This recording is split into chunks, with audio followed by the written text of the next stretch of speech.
உங்ககிட்ட ஜோசியம் பார்க்க வர்றவங்க, உங்களுக்கு இரிட்டேட் ஆவுற மாரி, கோவப்படுற மாரி ஏதாவது கேள்வி கேட்பாங்களா? ஆமாம்மா, எனக்கு ரொம்ப பிடிக்காத மாதிரிலாம் பல கேள்வி கேட்குறது உண்டு. எல்லாம் வரவங்களெல்லாம் வந்து கண்ணில் ஒத்திக்கிற மாதிரி வருவாங்கன்னு சொல்ல முடியாது. நிறைய நமக்கும் வந்து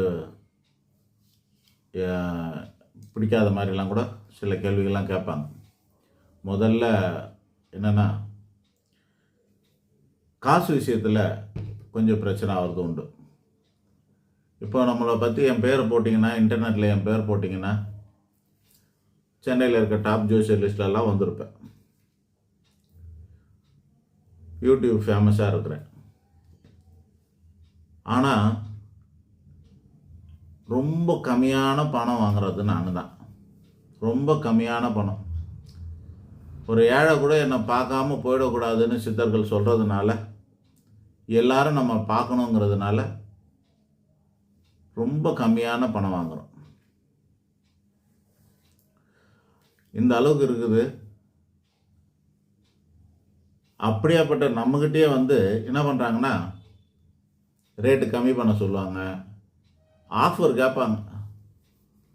ஒரு 4 ஜாதகம் பார்க்குறேன், ஒரு ஜாதகம் ஃப்ரீயாக பார்த்து சொல்லுங்க. இதில் கூட ஆஃபர், டிஸ்கவுண்ட்டு.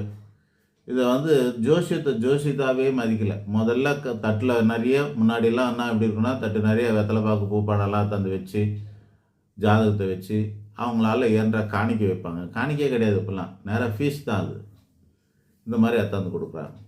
அது நமக்கு ரொம்ப இரிட்டேட்டாக இருக்கும். இவ்வளோ கம்மியாக கொடுத்தா கூட என்னன்னு. தகுதி இல்லாதவங்க அல்லது வருமானம் இல்லாதவங்க அப்படி இப்படி யாராவது கேட்டாங்கன்னா பரவாயில்ல, அவங்களுக்கு ஏற்ற மாதிரி தான் நம்மளும் வாங்குகிறோம். ஆனால் எல்லாம் இருக்கும்போதே கேட்குறதுக்கு மனசு வராதவங்களாக தான் இருக்காங்க. இப்போ என்கிட்ட மட்டுமா அப்படின்னா, நாங்களாம் வந்து கர்மா தொழில் பண்ணுறவங்க. இப்போ ஹாஸ்பிட்டலு, கோர்ட்டு, போலீஸ் ஸ்டேஷனு, ஜோசியர், கோவில், பரிகாரம், இதெல்லாம் வந்து கர்மா தீர்க்கிற இடங்க. உங்களோட கர்மா காரணமாக தான் இங்கெல்லாம் போகிறீங்க. அதுலேயே 2 விதமாக இருக்குது.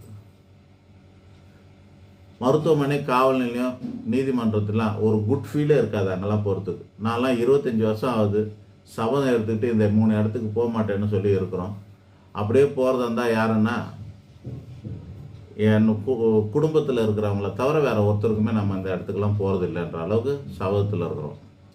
தொழில் ரீதியாக போகிறாங்க. என் வீட்லேயே வந்து டாக்டர் இருக்காங்க, போலீஸ் இருக்கிறாங்க, அந்த மாதிரி வக்கீல் இருக்கிறாங்க, எல்லாம் இருக்கிறாங்க.